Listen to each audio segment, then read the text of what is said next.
Jadi, kemarin saya menemukan sebuah hal yang menarik.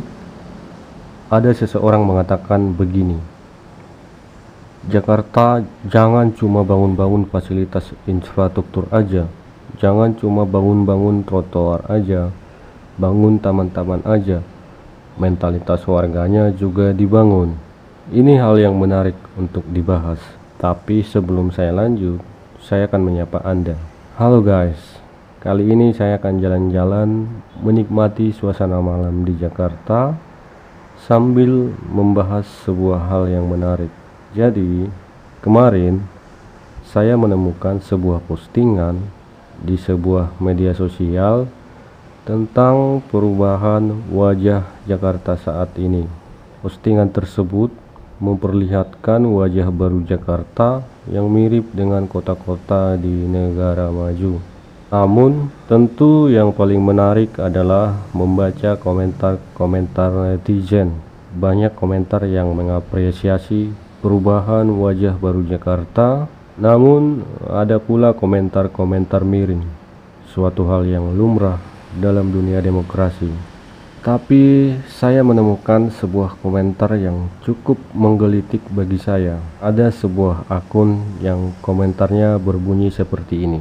Jakarta jangan cuma bangun-bangun taman aja, bangun-bangun trotoar aja. Mental warganya juga dibangun. Buat apa fasilitas bagus kalau mental warganya tidak dibangun? Jadi seperti itulah kira-kira komentar dari salah satu akun tersebut. Menurut saya ini adalah suatu komentar dari seseorang yang punya cara pandang lama, sebuah pendapat yang sudah ketinggalan zaman dan tidak relevan dengan kondisi saat ini. Mengapa saya katakan seperti itu? Dari komentarnya, saya menganggap bahwa menurut dia, pembangunan mental masyarakat perkotaan tidak ada hubungannya dengan pembangunan fasilitas-fasilitas umum yang bagus. Nah, dari komentar akun tersebut, saya juga menangkap bahwa menurut dia, pembangunan infrastruktur dan fasilitas publik yang bagus tidak akan mempengaruhi mentalitas masyarakat di suatu kota. Mungkin saja ya, menurut orang tersebut, membangun mentalitas masyarakat di suatu kota adalah dengan cara memberikan himbauan-himbauan, membuat seminar-seminar pembangunan mental.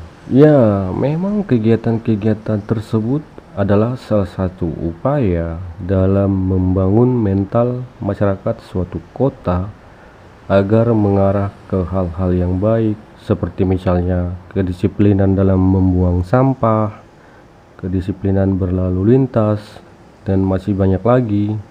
Tapi pembangunan infrastruktur perkotaan, pembangunan fasilitas-fasilitas umum yang bagus juga termasuk salah satu upaya pembangunan mental masyarakat ke arah yang lebih baik. Mengapa saya katakan seperti itu? Mengapa saya katakan bahwa pembangunan fasilitas publik yang bagus juga merupakan bagian dari pembangunan mental? Tentu ada alasannya.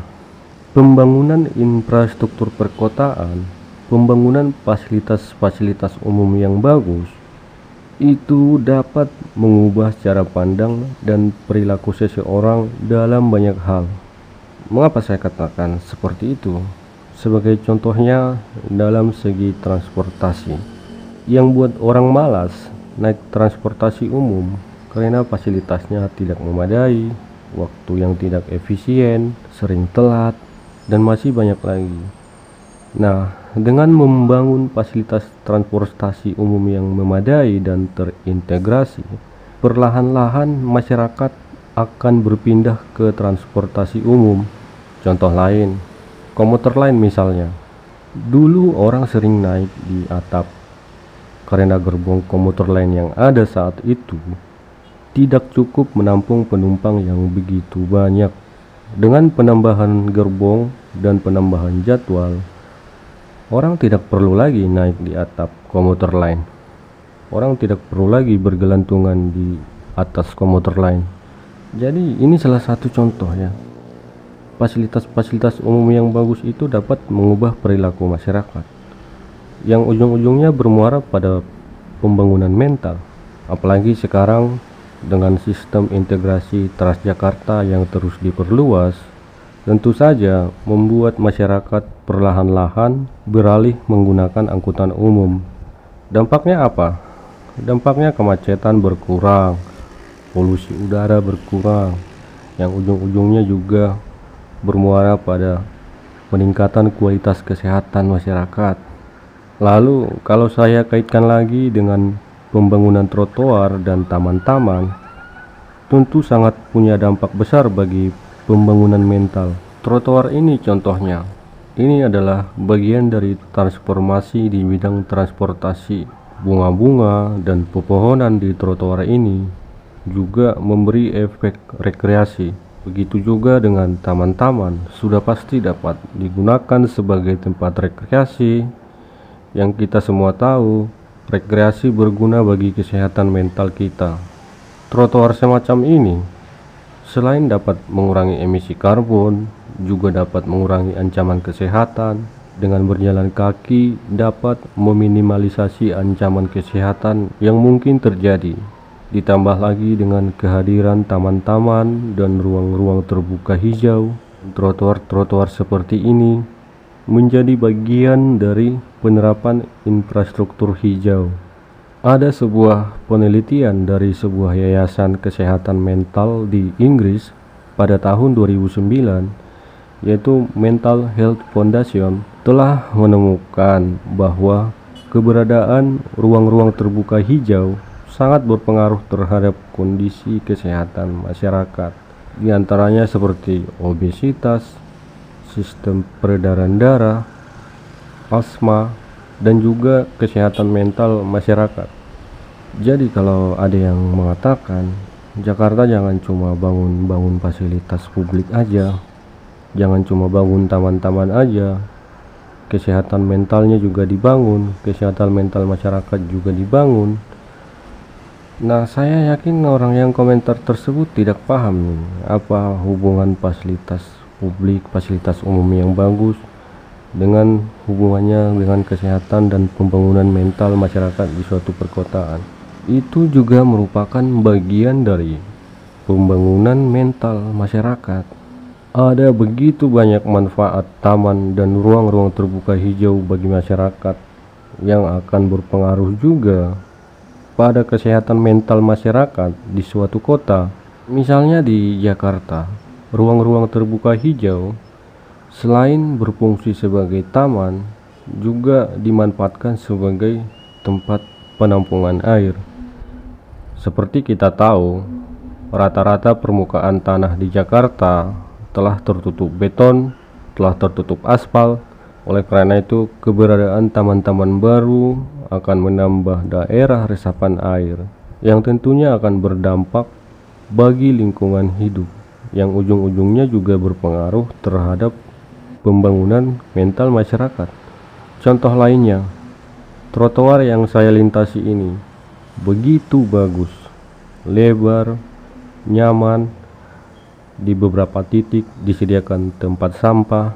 Melihat trotoar yang seperti ini, saya nih mau buang sampah di trotoar ini nggak berani.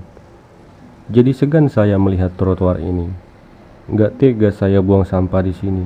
Beda cerita mungkin kalau trotoar ini dibangun asal-asalan, sempit, berlubang, dan nggak ada tempat sampahnya. Mungkin orang-orang yang melintas di trotoar ini akan buang sampah sembarangan aja nih di trotoar ini. Nah, ini adalah salah satu pengaruh bahwa pembangunan infrastruktur perkotaan itu juga mempunyai pengaruh terhadap mental masyarakat. Masalah sampah juga. Masalah sampah ini tidak cukup membuat himbauan-himbauan, membuat aturan dan sanksi-sanksi bagi yang buang sampah. Namun, infrastruktur pendukung juga harus disediakan. seperti tempat pembuangan sampah, tim kebersihan, dan yang sekarang yang sedang tren saat ini adalah bank sampah, di mana sampah dapat ditukar dengan uang. Hal-hal seperti ini jika terus dilakukan secara konsisten, saya percaya kedisiplinan masyarakat dalam membuang sampah akan terbangun dan terbentuk pelan-pelan tapi pasti. Tentu masih banyak contoh lain lagi tentang kaitan fasilitas umum yang memadai terhadap pembangunan mental masyarakat. Jadi menurut saya, pembangunan infrastruktur seperti contohnya pembangunan fasilitas-fasilitas umum di Jakarta, ruang-ruang terbuka hijau, trotoar, taman-taman, transportasi yang terintegrasi, itu juga merupakan bagian dari pembangunan mental masyarakat perkotaan, khususnya kota Jakarta.